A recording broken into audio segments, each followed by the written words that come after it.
Hello दोस्तों, कैसे हो आप सभी। तो गुड मॉर्निंग। बढ़िया हो आप सभी। तो मैं भी बढ़िया हूँ। तो आपकी पढ़ाई कैसी चल रही है। तो अच्छी चल रही है। तो आपको डेली डेली रिवीजन करते हुए चलना है। तो कल मैंने आपको राजस्थान का जो प्राचीन इतिहास है उसमें मैंने आपको पाषाण काल करा दिया। पाषाण काल के बाद में आज हम ताम्र पाषाण काल भी करा दिया था मैंने आपको। तो ताम्र पाषाण काल में मैंने आपको जो जो लिखवाया उसको मैं आपको रिवाइज कर। तो ताम्र पाषाण काल है, इसके जो अधिकतर केंद्र बनारस और उसकी सहायक नदियों के पास स्थित है, इसलिए इसे बनारस सभ्यता भी कहा जाता है। आहड़ इसका प्रमुख केंद्र था, इसलिए इसे आहड़ सभ्यता भी कहा जाता है। आहड़ सभ्यता है यह उदयपुर में, इसका जो पहला केंद्र आहड़ यह उदयपुर में है। और जो आहड़ है यह आयड़ व बेडस नदी के किनारे पर स्थित है। इसके उत्खनन करता अक्षय कीर्ति तिवारी, रतन चंद अग्रवाल, हंसमुख, धीरज सांकलिया है, ये सबसे लंबा तक उत्खनन किया था इन्होंने। उसके बाद में यहाँ कुछ साक्ष्य मिलते हैं। साक्ष्य काले व लाल मर्दबान, और इसे तांबे की बच्चियां मिलते हैं, जिसे इसलिए इसे आहड़ को ताम्रवती नगरी भी कहा जाता है। यहाँ बांध मिलते हैं। बांध का मतलब आहड़ एक व्यापारिक केंद्र हुआ होगा। यहाँ पत्थरों के उपकरण मिलते हैं।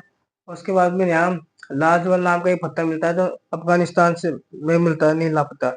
और यहाँ बिना हत्थे का जग पात्र मिलता है जो ईरान फारस से आया था। अपोलो नाम एक देवता, उसके चित्र मिलते हैं सिक्के में, अपोलो के चित्र सिक्के वाले।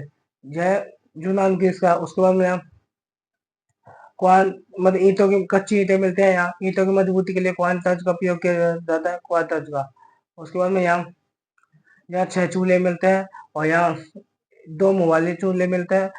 इसका मतलब है कि यहाँ संपूर्ण, इसका मतलब ये होता है कि यहाँ यहाँ सामूहिक परिवार में संपूर्ण भोजन की व्यवस्था हुई होगी। उसके अलावा यहाँ से हमें ऐसा पता लगता है कि यहाँ के लोग बाजरा, गेहूँ आदि खाते थे। उसके बाद में यहाँ से हमें मिलता है एक बैल की मूर्ति मिलती है। माल मूर्ति बैल मतलब वही बैल की मूर्ति मिलती है, जो बनारस का बैल था। उसके बाद में यहाँ हमें मसाले कूटने का सिलबट्टा मिलता है। और नाथू के आभूषण मिलते हैं। उसके बाद में हमने आहड़ के प्राचीन नाम देखे थे। आहड़ का प्राचीन नाम थे आघातपुर, आजपुर। जो स्थानीय नाम था आहड़ का, उसका नाम था धूलकोट। उसके बाद में दूसरा केंद्र देखा था गिलुड, जो राजसमंद में है। यह बेडस नदी के किनारे पर स्थित है। इसके जो उत्खनन करता थे वी लाल और वी एस सिंधे। उसके बाद में गेगरी पोसल ने मोती मगरी नामक स्थान का उत्खनन किया था। इसमें हमें कुछ एविडेंस मिलते हैं, साक्ष्य मिलते हैं, जैसे पक्की ईंटों का मिलना। उसके बाद में यहाँ हाथी दांत की चूड़ियाँ मिलती हैं। और काले और लाल मृदमान मिलते हैं, 5 प्रकार के मृदमान। उसके बाद में यहाँ पत्थरों की गोलियां मिलती हैं। और तो हमने कल इतनी बातें पढ़ी थी, तो आज हम इससे आगे दूसरा केंद्र देखेंगे। बालाथल। बालाथल उदयपुर में स्थित है। तीसरा केंद्र बालाथल। बालाथल यह उदयपुर में है। और यह बेडस नदी के किनारे पर स्थित है। यहाँ से कुछ एविडेंस भी मिलते हैं, साक्ष्य मिलते हैं। और इसके उत्खनन करते थे वीरेंद्र नाथ मिश्र। तो कल हमने इतने बात कर ली थी कि यहाँ मिट्टी के खिलौने मिले हैं। उसके बाद में आज हम देखेंगे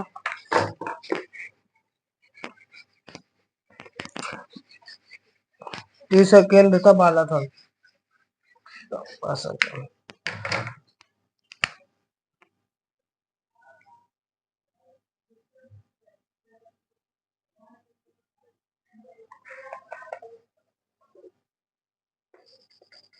एक सेकंड, मैं शायद डाल देता हूँ। शायद खत्म हो गया।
तीसरा केंद्र बालाथल।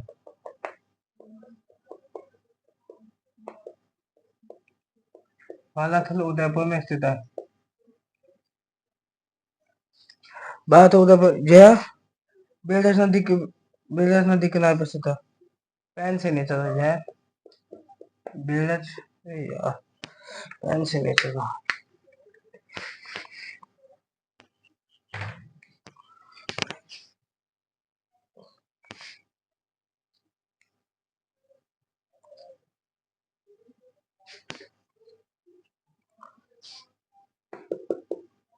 यह बेड़ज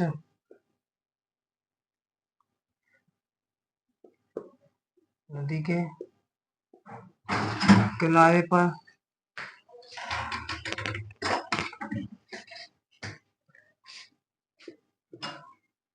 स्थित है। बेड़ज नदी के किनारे पर स्थित है। इसके उत्खनन करता है वीरेंद्र नाथ मिश्र। देखो अगला केंद्र बालाथल। बालाथल उदयपुर में स्थित है। यह बेड़ज नदी के किनारे पर स्थित है। उसके उत्खनन करते थे वीरेंद्र नाथ मिश्र। साक्ष्य में यहाँ लोहे की भट्टियां मिली है। 11 कमरों का एक भवन मतलब पीजी टाइप में मिला है, जैसे बहुत सारे कमरे हैं और नलकूप मिले हैं, मतलब ट्यूबवेल मिले हैं। हाथ से बुना हुआ कपड़ा मिला है। बालाथल का संपर्क सिंधु घाटी सभ्यता से था। तो बालाथल उदयपुर में यह बेड़ज नदी के किनारे पर स्थित है। उत्खनन करता वीरेंद्र नाथ मिश्र। साक्ष्य यहाँ लोहे की भट्टियां मिली है। 11 कमरों का एक भवन मिलता है। नलकूप मिले हैं। हाथ से बुना हुआ कपड़ा मिलता है। बालाथल का संपर्क सिंधु घाटी सभ्यता से था। अब इसके बाद में अगला केंद्र था चौथा, उसका ओजियाना। ओजियाना भीलवाड़ा में है और यह खारी नदी के किनारे पर स्थित था। चौथा था ओजियाना, यह भीलवाड़ा में। चौथा केंद्र है ओजियाना जो भीलवाड़ा में। यह खारी नदी के किनारे पर स्थित है। खारी नदी के किनारे पर स्थित है। इसके उत्खनन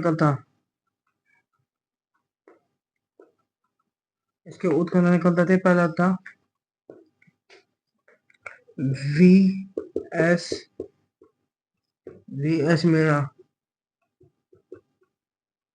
दूसरा आलोक त्रिपाठी।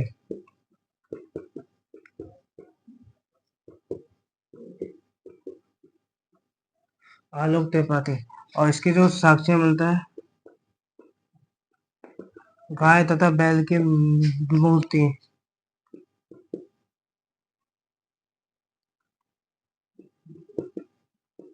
गाय तथा बैल की मृत मूर्ति, मरी हुई गाय तथा बैल की मृत मूर्तियां। दूसरा मिलता है यहाँ से एक एविडेंस मिलता है। अब चौथा केंद्र कौन सा है? ओजियाना भीलवाड़ा। और पांचवा केंद्र था और छठा रोजदी गुजरात में। रोजदी का है गुजरात में। रोजदी है गुजरात में।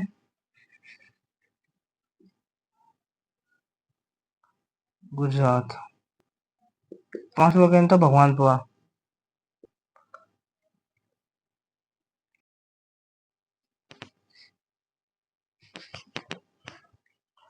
तो देखो ओजियाना चौथा केंद्र है भीलवाड़ा में। यह खारी नदी के किनारे पर स्थित था। इसके उत्खनन करता वी एस मीणा। आलोक त्रिपाठी इसके साक्ष्य में था। गाय तथा बैल की मृत मूर्तियां मरे हुए की। और भगवानपुरा उदयपुर में है पांचवा केंद्र। और छठा था रोजदी जो गुजरात में। अब इसके बाद में हम पढ़ेंगे काश्यकाल। ताम्रपाषाण काल हो गया। अब इसके बाद में पढ़ेंगे काश्यकाल। 10 तक आ गई है ये। वो तो उतार लीजिए आप इतना ना। इसके बाद में आप काश्यकाल लिख।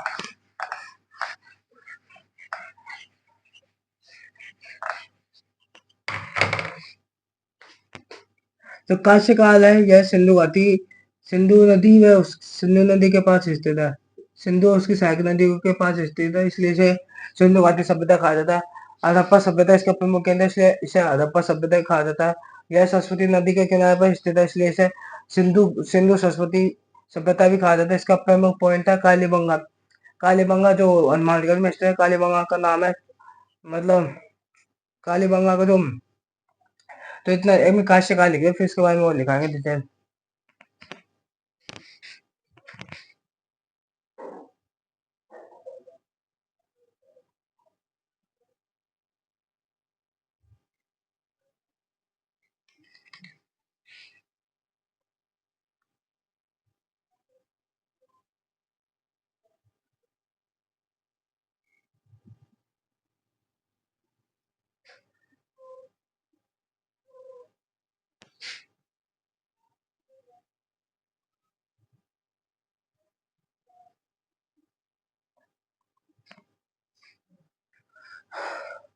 तो आपको लिखना है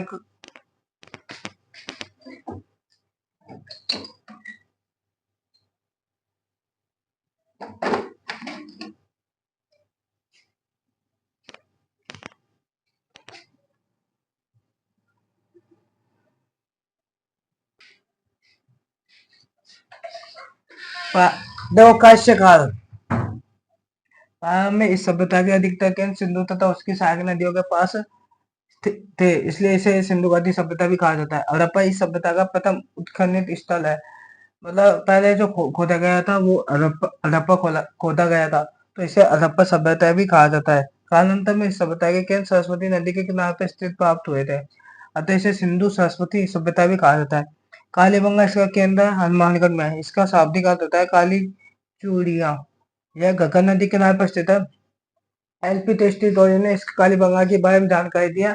अमलालाल घोष ने कालीबंगा की खोज की थी, तो 1952 में। प्रारंभ में इस सभ्यता के अधिकतर केंद्र सिंधु तथा उसकी सहायक नदियों के पास से प्राप्त हुए थे, इसलिए इसे सिंधु घाटी सभ्यता कहा जाता है।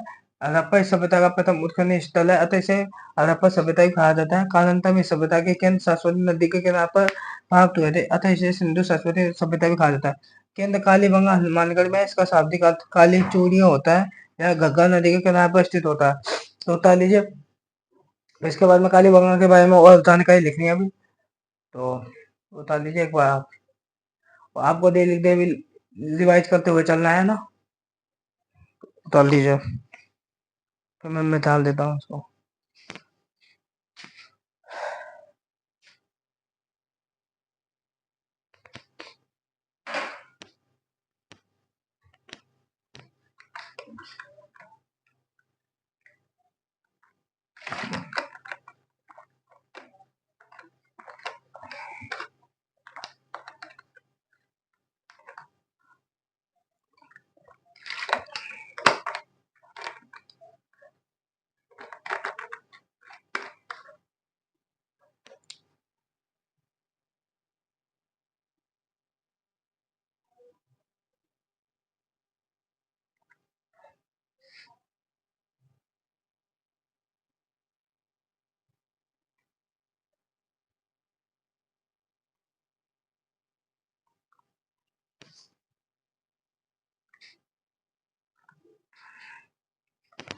उतार लिया, तो मैं इसको मिटा देता हूँ। डस्टर कर दिया मैंने, डस्टर रखना भूल, उतार लिया।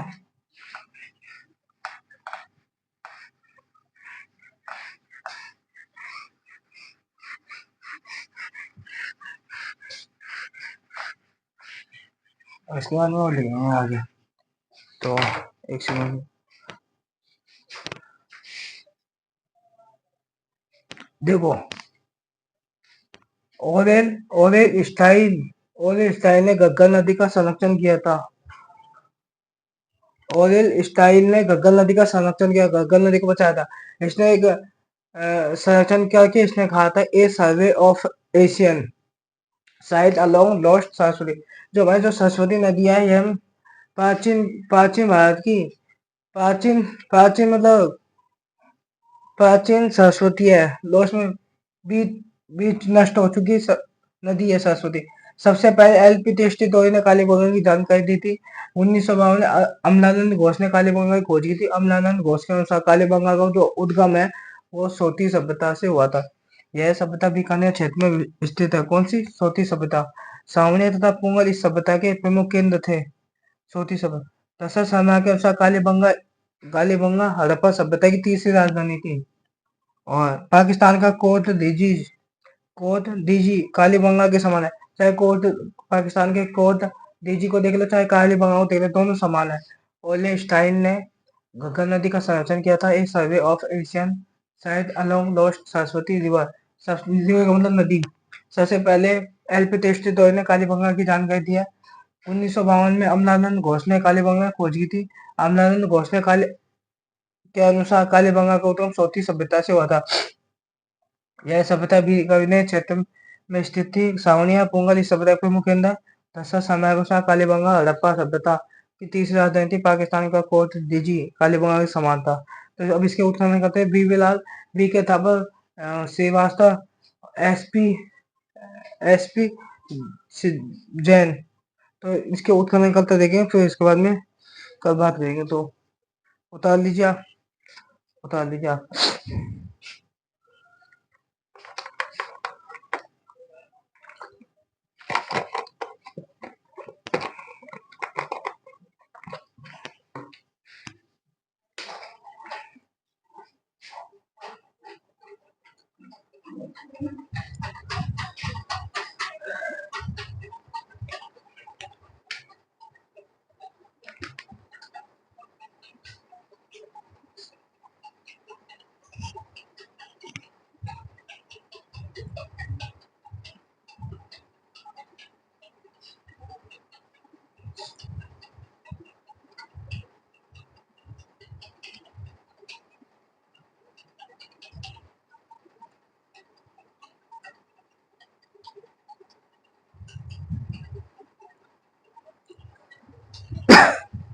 अब इसके हम उत्खनन करता देखेंगे।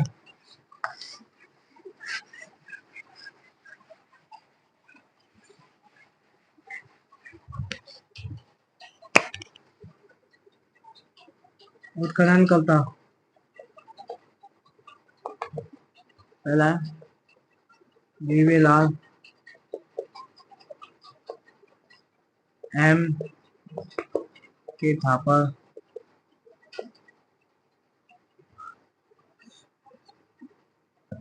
एसपीजेड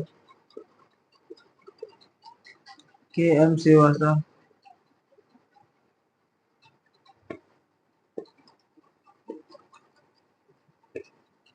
देखो, बीवी लाल के एम के थापर, एसपी जैन के एम श्रीवास्तव, और एक था एम डी खरे। एम डी खरे ये इस कालीबंगा इसके उत्खनन करते थे। बीबी लाल एम के थापर, एसपी जैन के एम श्रीवास्तव, एम डी खरे ये इसके थे उत्खनन करता। उतार लीजिए, उतार लिया। अब यहाँ पर 5 स्थलों का उत्खनन किया गया था। तो आज के लिए इतना ही। आपको वीडियो अच्छे लगे तो लाइक करना, शेयर करना, हमारे यूट्यूब चैनल को सब्सक्राइब करना। थैंक यू, धन्यवाद। उतार लीजिए आप।